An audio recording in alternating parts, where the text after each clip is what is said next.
Divergent Chapter 27. The next morning, I'm silly and light. Every time I push the smile from my face, it fights its way back. Eventually, I stop suppressing it. I let my hair hang loose and abandon my uniform of loose shirts in favor of one that cuts across my shoulders, revealing my tattoos.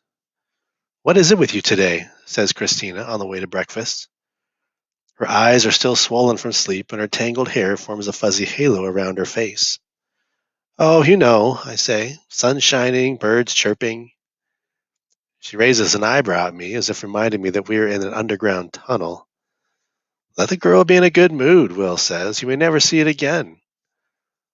I smack his arm and hurry toward the dining hall. My heart pounds because I know that at some point in the next half hour I will see Tobias. I sit down in my usual place next to Uriah, with Will and Christina across from us. The seat on my left stays empty. I wonder if Tobias will sit in it, if he'll grin at me over breakfast, if he'll look at me in that secret, stolen way that I imagine myself looking at him.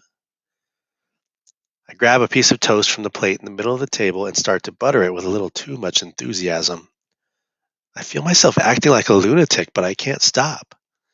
It would be like refusing to breathe. Then he walks in. His hair is shorter and it looks darker this way, almost black. It's abnegation short, I realize. I smile at him and lift my hand to wave him over, but he sits down next to Zeke without even glancing in my direction, so I let my hand drop. I stare at my toast. It is easy not to smile now. "Something wrong?" asks Uriah through a mouthful of toast. I shake my head and take a bite. What did I expect? Just because we kiss doesn't mean anything changes. Maybe he changed his mind about liking me. Maybe he thinks kissing me was a mistake. "Today's Fear Landscape Day," says Will. "You think we get to see our own fear landscapes?" "No," Uriah shakes his head. "You'll go through one of the instructor's landscapes. My brother told me." "Ooh, which instructor?" says Christina, suddenly perking up. It really isn't fair that you all get insider information and we don't," Will says, glaring at Uriah. "Like you wouldn't use an advantage if you had one," retorts Uriah. Christina ignores them. "I hope it's for his landscape." "Why?" I ask. The question comes out too incredulous. I bite my lip and wish I could take it back. "Looks like someone had a mood swing," she rolls her eyes. "Like you don't want to know what his fears are? He acts so tough that he's probably afraid of marshmallows and really bright sunrises or something, overcompensating." I shake my head. "It won't be him." "How would you know?" "It's just a prediction." I remember Tobias's father and his fear landscape. He wouldn't let everyone see that. I glance at him. For a second, his eyes shift to mine. His stare is unfeeling. Then he looks away. Lauren, the instructor of the Dauntless-born initiate, stands with her hands on her hips outside the fear landscape room.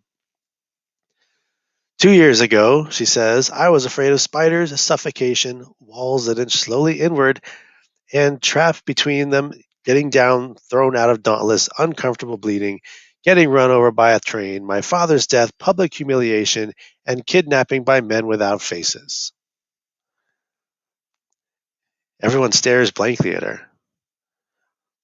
"Most of you will have anywhere from 10 to 15 fears in your fear landscapes.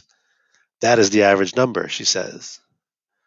"What's the lowest number someone has gotten?" asks Lynn. "In recent years," says Lauren, 4. I've not looked at Tobias since we were in the cafeteria, but I can't help look at him now. He keeps his eyes trained on the floor. I knew that 4 was a low number, low enough to merit a nickname, but I didn't know it was less than half the average. I glare at my feet. He's exceptional. And now he won't even look at me. "You will not find out your number today," says Lauren. "The simulation is set to my fear landscape program, so you will experience my fears instead of your own." I give Christina a pointed look. I was right. We won't go through Four's landscape. For the purposes of this exercise, though, each of you will only face one of my fears to get a sense of how the simulation works.